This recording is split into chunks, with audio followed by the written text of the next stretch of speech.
Tonight on NewsXstreem, a legal firestorm surrounding the Trump administration's aggressive deportation agenda. The U.S. Supreme Court has stepped in, pausing a controversial plan to deport a group of Venezuelan men accused of gang affiliation. But this is more than just an immigration case. It's a test of constitutional rights, international law, and presidential power not exercised since World War II. On Saturday, the U.S. Supreme Court ordered the Trump administration to halt deportations of Venezuelan detainees being held in Texas.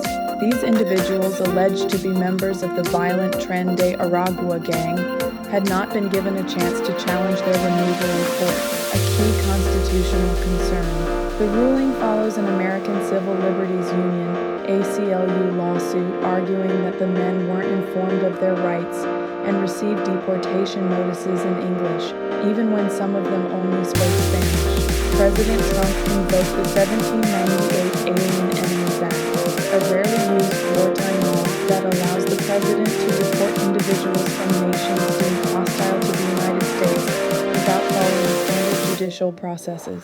This controversial move marks just the fourth time the act has been used in U.S. history, the last being during World War II, when Japanese Americans were placed in internment camps. As of April 8, 137 of 261 Venezuelans had been deported under this act to El Salvador, many sent to the infamous Secot mega prison, known for its brutal conditions. The Trump administration remains defiant. We are confident in the lawfulness of the administration's actions, said White House Press Secretary Caroline Leavitt, labeling lawsuits like the ACLU's as meritless litigation brought by radical activists.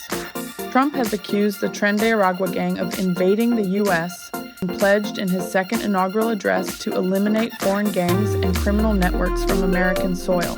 The lower court had previously blocked the deportations in March, and while the Supreme Court gave Trump the green light to use the Alien Enemies Act, emphasized that deportees must have an opportunity to challenge their removal. In a high-profile blunder, the U.S. government admitted it mistakenly deported Kilmer Abrego Garcia, a Salvadoran national accused but never convicted of being in MS-13. His family denies all ties to gang activity. Although the Supreme Court ruled unanimously to bring him back, Trump's team insists he will never return to U.S. soil. Democratic lawmakers are raising alarms over the administration's aggressive policies. Maryland Senator Chris Van Hollen recently visited Mr. Abrego Garcia in El Salvador and revealed he had been transferred from Secot to another facility. The senator criticized the administration's use of wartime-era laws to fast-track deportations without due process. The Supreme Court's intervention reflects a deeper national divide over how far executive power can stretch in the name of national security. Critics using the Alien Enemies Act is a dangerous revival of dark chapters in American history. The administration is a tool to protect the homeland from violent threats. The legal battles rage on and deportations remain on hold. One thing is clear. America is at a crossroads where immigration, justice, and national security collide. I'm Sarah. This is NewsXstream, where the headlines meet the truth. Stay informed, stay aware.